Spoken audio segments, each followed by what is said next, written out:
और ताज बहुत सारे हमारे खुतबा मुकर्ररीन पहनते हैं, बादशाह। ये आपने फोटो देखा होगा मुगल बादशाहों का, अकबर का, शाहजहां का सर पे ताज रखा होता है, वो ताज कहते हैं।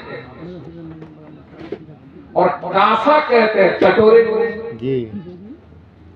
फकीरों को आपने देखा होगा बाजारों में भीख मांगते हैं, कटोरा भी होता है इसके पास।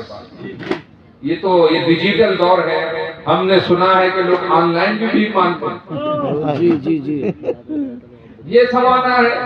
मगर जो फकीरों का वो उनकी अपनी स्टाइल है, वो हाथ में कटोरा लेकर के कहते हैं तो यूं ताज को जी बेशक कासा बनाकर ताजवर कहते हैं यूं। उनके दर की भीख अच्छी, सरवरी अच्छी, सरवरी अच्छी, उनके दर की भीख अच्छी, सरवरी अच्छी नहीं, बादशाहत अच्छी नहीं।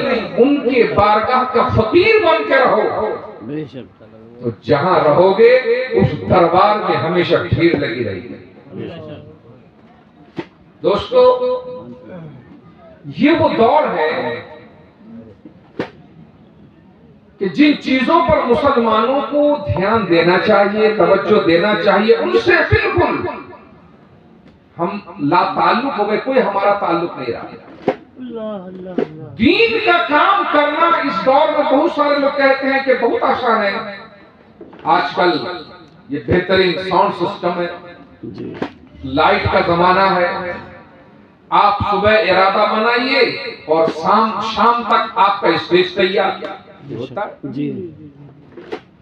मगर मैं कहता हूं इस दौर में जलसा करना उतना ही मुश्किल है जितना कि ये कहना आसान है जी। बेशक क्यों? इस दौर में लोग नेक काम में एक दूसरे की मदद नहीं करते। ये नंद लारूफ हुआ गांव, अगर हुजूर यासीन मिल्लत या नहीं होते तो आलिम उलमा का इतना जमघटा यहां नहीं होता। क्या करने आते थे 2 दिसंबर को? क्या जरूरत थी उलमा इस ठंडक में, इस स्टेज